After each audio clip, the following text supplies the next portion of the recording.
Right, good afternoon, Cindy. Hi, Alan. I'm with Cindy at Facing Hunger Food Bank in Huntington, West Virginia. And Cindy's going to tell us a little bit about her food bank and her impact on the local community and where their most need is. Okay. As we were discussing earlier, we serve 17 counties, southern West Virginia, 4 counties in Kentucky, and 1 county in Ohio. So we cover actually a good part of the tri-state. Our need is about 117,000 people in that service area that we provide for pretty much every day. Right. During the school year, we provide about 2,600 backpacks to children. So our programs include our backpack program.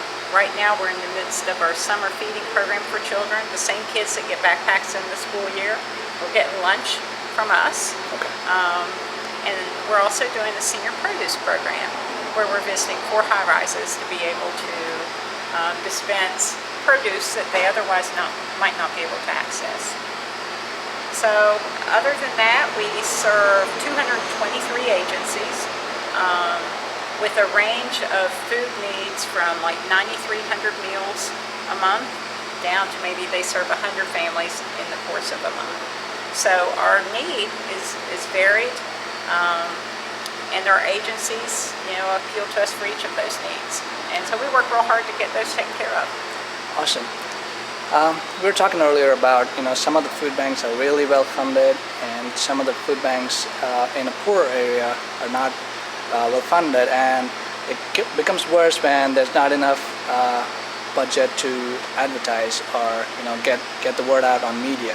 Right. How do you tackle that, or how creative are you guys to spread the word? Well, we have to get really creative. And you're right, there are some areas that really benefit from a lot of resources, not only financially, but if they have food distributors and a lot of opportunity for food sourcing. We either have to have food donated to us or we buy it. Okay. And a lot of food banks have that same experience.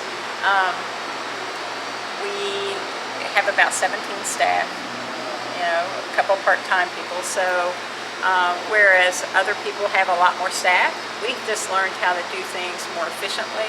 Okay. And put our resources to getting food to hungry people.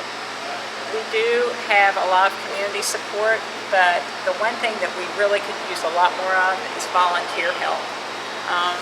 I'm working really hard with our staff to be able to provide a longer variety of hours to get people to come in, because a lot of families want to bring their children in, and we want to go to school and have a little break and then come in the evening. So we're really trying to build our volunteer base because we have a lot of food to package and get set up for orders for our agencies, as well as we have physical plant stuff that we could get some help with. Right.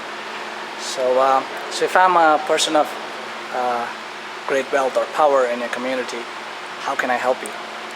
Wow. Well, first, come and take a tour. Okay. And really get eyes on about how we do things here, because I think that the best way to gain support and keep it is for people to have the confidence and faith in what you do and have knowledge about that. Right. So give us the opportunity to let you see what we do with our resources. Right. Certainly to advocate in local initiatives. We as a food bank are really moving to become viable partners with other agencies in the community. Healthcare initiatives. We're looking to partner with our local healthcare providers to do medically tailored food boxes. People who have maybe chronic disease, they're able to better manage their disease on a their own level by making better food choices. And if we can provide those to them, that makes it easier. Additionally, just in the community with other social problems, with homelessness, addictions. Well, there are people who have need for meals wherever they are, if they don't have a home. So we're working with folks that provide homeless services. Okay. All kinds of ways that, financially is great to get support, but sometimes it's showing up and helping us with our work is equally good. Awesome. And we were talking a little bit about sometimes you get like a million tons of cranberries or Yeah. a million tons of potato chips. Yeah. And sometimes what do you guys do? I mean, you talked about your interns and how creative they are in finding recipes. Yeah, we But do. sometimes it'd be great if people donated, a balanced. Yeah, healthier Healthier food, items yeah. for sure. Yeah. Yeah, we sometimes the commodities we receive, we're having a big run on cranberries, and families don't always know what to do with those items, so they don't see that as being helpful to them. Right. So I've been blessed to have a board president who has interns who help me find recipes. It's amazing what you can do with potato flakes, the dried mashed potatoes. Right. It's amazing. So we provide those to our pantries, and they distribute that information to the consumers of our products. We're always looking for things that are healthier. I look at when I'm buying things, when I get a load of stuff that maybe isn't the healthiest, I'm going to buy things to offset that.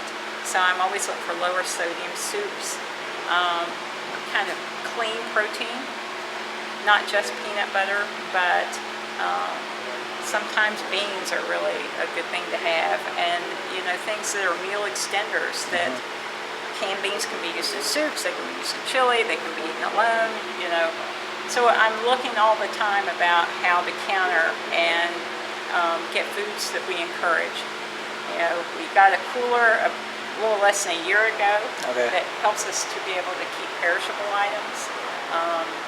We're always looking to do more with milk, eggs, dairy, and all those. Those things cost more. If again we get good donations, then I've got more resources to buy things that will really be healthy. Awesome. Do you think we can ever root out the problem of hunger? I think that our challenge is just to make sure that there's enough to eat.